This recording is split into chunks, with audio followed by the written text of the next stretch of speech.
ที่มันปรากฏผลบาปปรากฏนี่น่าคิดคำว่าผลบาปมันปรากฏนี่มันบ่ปรากฏแต่สภาพจิตใจอย่างเดียวมันบ่งบอกหอดอัตภาพร่างกายวิบากของกรรมเนี่ยมันสามารถที่เฮ็ดให้คนเฮานี่แตกต่างกันได้โดยที่บ่มีสิ่งใดที่ต้านทานมันได้เลยนะวิบากกรรมเนี่ยจะว่าความจริงอยู่น้ำพอน้ำแม่ก็เกิดน้ำพอน้ำแม่คู่เดียวกันกะแท่นที่สิคือกันจังสินะก็บ่คือความจริงเฮาเอาแม่พิมพ์เนี่ยรอปูนก็ดีรอเอียงก็ดีออกมาเนี่ยคันแม่พิมพ์มันยังปกติคือเก่าอยู่นี่มันบ่บิดมันบ่เบี้ยวเนี่ยมันก็สิออกมาคือกันก็สิบ่ต่างเอียงกันว่าซั่นเนาะรอออกมาอย่างเขาเจ้าเฮ็ดพระพุทธสันติสุขเฮาจังซี่500องค์500องค์นี่เฮ็ดมาคือกัน100องค์ก็เฮ็ดคือกันคือเขาเจ้าอัดรูปมาจังซี่ล่ะฟิล์มใบเดียวแผ่นเดียวกันก็อัดออกมาก็คือกันอันนี้ความจริงมันเป็นอย่างนั้น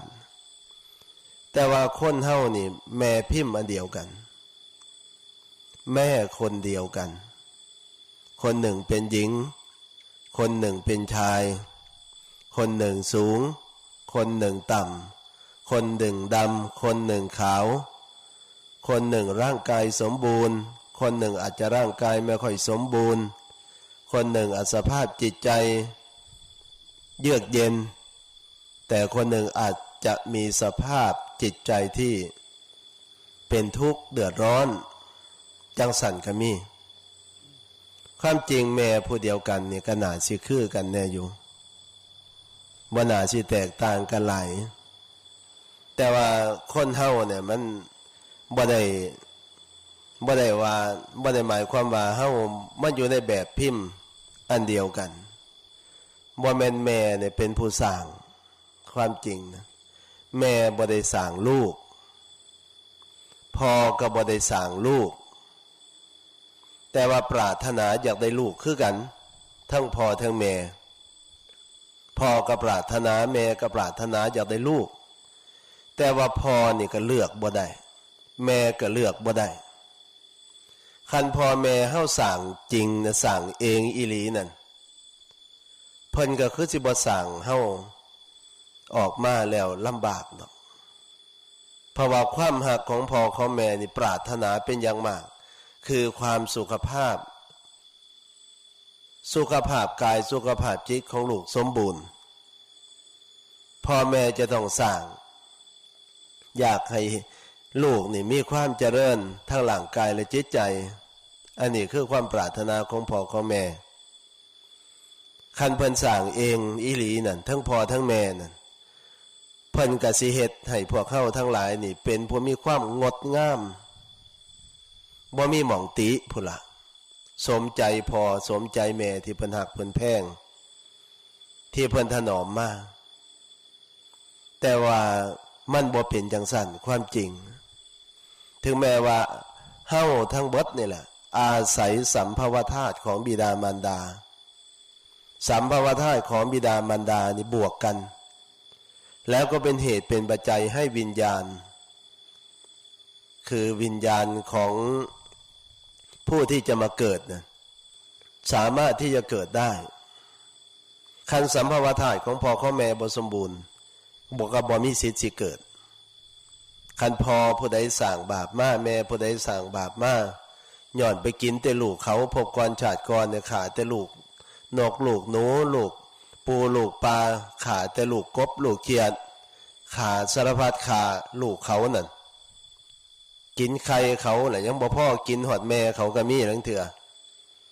คันทำกรรมตัวนี้มาบาปกรรมตัวนี้มันให้ผลกระเสียเพศแต่พ่อแม่นั่นเป็นหมันบ่สามารถที่ได้ลูกอีกนี่ชาดกอันนี้มีมากมายอยู่ในพระไตรปิฎกพุทธเจ้าพระองค์ทรงยกมาเป็นตัวอย่างให้เนื้อความนี่กระจ่างชัดเจนแต่ว่า พ่อแม่เพิ่นบ่สามารถที่เฮ็ดจังซั่นได้ลูกเกิดมาจังไดพ่อแม่ก็ต้องหักต้องแพงบางเทื่อนี่พิการเนี่ยพ่อแม่ยิ่งสงสารหลายกว่าผู้อื่นพ่อแม่ก็ยิ่งสงสารหลายเพราะว่าซอยตัวเองบ่ได้บางเทื่อก็ดีพ่อแม่จะต้องเอาจิตเอาใจเป็นพิเศษย่านลูกน้อยเนื้อต่ำใจย่านลูกบ่สบายจิตสบายใจอันนี้คือความหักของพ่อของแม่แพงปานดวงตาดวงใจจะว่าเห็นพ่อแม่บางคนเนี่ยเมื่อบ้านแต่ละเทื่อเนี่ยผ้าเน้นเข้าไปเยี่ยมบางเทื่อมีโอกาสไปเยี่ยมย่อมป่าจันส่วนยายน่ะก็เป็นเสียสักข้างหนึ่งย่างบ่ได้แขนก็ใส่ได้ข้างเดียวบัดนี้มีหลานผู้หนึ่งเกิดขึ้นมาพอก็หนีซะหนีจากให้แม่เป็นผู้เบิ่งลูกนี่พอบางคนมันก็เป็นนั่นพอหนีไปแล้วนะลูกแรกๆมันก็สมบูรณ์แน่อยู่พอมันไข่ขึ้นมาแล้วจะมันเป็นอะไรบัดนี้ก็เลยเป็นเหตุให้สุขภาพร่างกายน่ะใส่งานบ่ได้เลยเดี๋ยวนี้10 กว่าปีเกือบ20 ปีแล้วยังนอนอยู่ตลอดส่วนยายก็ลูกบ่ได้มีแต่ลูกนั่งได้แล้วก็ช่วงแล้วมีเหือมีแห้งในจังหน่อยก็อยู่กับหลานเวลาสิเอาเศษนั่นเศษนี่ให้หลานกับมือเดียวน่ะแก่กันไปเบิ่งแล้วเป็นตาเบิ่งแต่ว่าแม่ก็โอ้ยเอาใจใส่ว่าซั่นเถาะพี่ๆน้องๆก็คือกันให้ความเมตตาให้ความเอ็นดูสงสารพอแต่เกิดมาบ่ทันได้ย่างจักเทื่อเดี๋ยวนี้ยังนอนอยู่คันเฮาไปนี่หัวอักเบิ่งโทรทัศน์หัวอยู่อักอันนี้ไปเบิ่งแล้วก็เป็นสิ่งที่น่าคิดอันนี้พ่อแม่เพิ่นสร้างให้เฮาบ่ได้ตัวนี้แต่พ่อแม่เพิ่นให้เฮาสามารถที่ให้เฮานี่มาเกิดได้แต่ว่าบุญกรรมนำแต่งนั้นพ่อแม่บ่สามารถที่ป้องกันลูกบ่ให้เป็นจังซั่นได้ถึงว่าสิเป็นจังไดก็ตามว่าจังเถาะพ่อแม่นี่ยอมรับเบิดทุกสภาพของลูกสิเกิดมาเป็นหญิงก็ตามเป็นชายก็ตามเป็นผู้งามก็ตามเป็นผู้ขี้ร้ายก็ตามพิการก็ตามบ่พิการก็ตามพ่อแม่นี่สิเบิ่งสิแย่งตลอดอันนี้ความจริงมันเป็นอย่างสั้นเพราะฉะนั้นเนี่ยกรรมของคนเฮานี่จังเฮ็ดให้เป็นไปต่างๆกันบ่แม่นพ่อสร้างให้บ่แม่นแม่สร้างให้คือบางคนไปจมให้แต่พ่อแต่แม่ว่าพ่อแม่นี่พาทุกข์พายากเกิดขึ้นมาแล้วอีหยังก็บ่มีได้ค่ากำปั้นเอาอีหยังต่างๆนี่ลูกบางคนมันจมความจริงเพิ่นให้นอนอยู่ในท้อง7 เดือน8 เดือน9 เดือนเนี่ยมันก็ดีพอตายแล้วที่เพิ่นให้นอนน่ะเพิ่นบ่กินยาแทงออกเพิ่นบ่ไปรีดออกมันก็บุญพอตายแล้วว่าซั่นเถาะออกมาแล้วเพิ่นก็ประคบประงมจนใหญ่ขึ้นมานั่นซ้ำพ่อแม่เพิ่นเสียขี้เสียเหงียวไว้ซ้ำนี่ก็เหลือกินเหลืออันนั้นแล้วคุณบุญคุณของพ่อของแม่ว่าซั่นเนาะแต่ลูกบางคนมันไปด่าพ่อด่าแม่เจ้าละพาข่อยทุกข์ข่อยยากเกิดขึ้นมาแล้วบ่มีหยังนำเพิ่นเงินก็บ่มีสมบัติอีหยังก็บ่มีเฮ็ดให้ข่อยทุกข์ข่อยยากมันเป็นนำสู่เจ้านี่ล่ะบ่สร้างไว้อีหยังต่างๆมันก็เว้าจังซี่ก็เว้าลูกบางคนมันขี้โหดสามานอันนี้เป็นสิ่งที่น่าคิดพ่อแม่เพิ่นลดแพ่งปันดวงตาดวงใจว่าซั่นเถาะเพราะว่าเพิ่นบ่มีอำนาจใดๆสิไปเฮ็ดให้ลูกมันเป็นไปจังซั่นได้มันกรรมของไผของมันลูกก็สั่งมาพ่อลูกพ่อแม่ก็สั่งมาพ่อแม่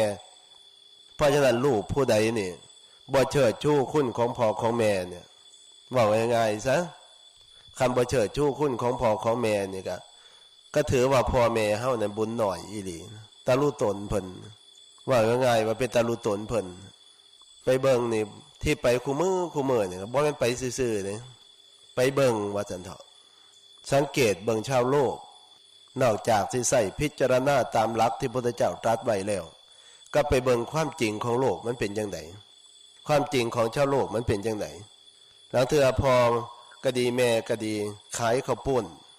บางคนก็ขายน้ำหวานบางคนก็ขายหั่นขายนี่ เบิดมือเบิดเว้นลงทุนกับบ่แม่นน้อยบางเทื่อนี่ขายตากแดดเหือย่อยเหือยังว่าจันเถาะได้กำไรเทอละบาท2 บาท3 บาท4 บาทเก็บหอมรอมริบเอาไว้เบิด